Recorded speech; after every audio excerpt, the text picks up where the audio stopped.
یہ واقعہ ایک عام سے فلیٹ میں پیش آیا۔ کوئی جنگل نہیں، کوئی پرانی حویلی نہیں، ایک مصروف شہر کی تیسری منزل جہاں عمران اکیلا رہتا تھا۔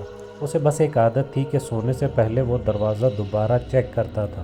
ایک رات جب اس نے کنڈی لگائی تو اس کے منہ سے بے اختیار نکلا، "ٹھیک ہے"، اور اسی لمحے کمرے کے اندر سے کسی نے بالکل اسی لہجے میں کہا، "ٹھیک ہے"۔ عمران کا جسم اکڑ گیا۔ اس نے خود سے کہا، "شاید ایکو ہو، شاید تھکن ہو"، مگر مسئلہ یہ تھا کہ آواز اس کے کمرے کے اندر سے نہیں، کمرے کے کونے سے آئی تھی۔ اس نے لائٹ آن کی۔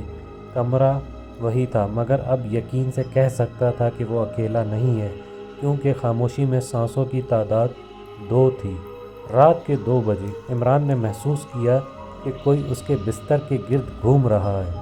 قدموں کی آواز نہیں، مگر گدے کا دباؤ بدل رہا تھا، جیسے کوئی وزن منتقل کر رہا ہو۔ اس نے آنکھیں بند رکھیں، کیونکہ اسے لگا اس نے دیکھ لیا تو وہ چیز دیکھے جانے کے قابل نہیں ہوگی۔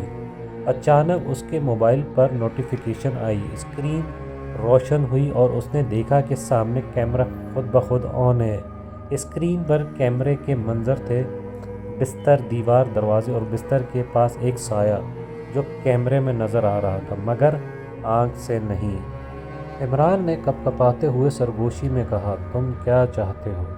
اس بار آواز سیدھی نہیں آئی، بلکہ اس کے اپنے منہ سے نکلی، مگر وہ الفاظ اس کے نہیں تھے۔ "ہم ہمیشہ یہیں ہوتے ہیں"، اور اسی لمحے اسے احساس ہوا کہ وہ جواب نہیں دے رہا، وہ استعمال ہو رہا ہے۔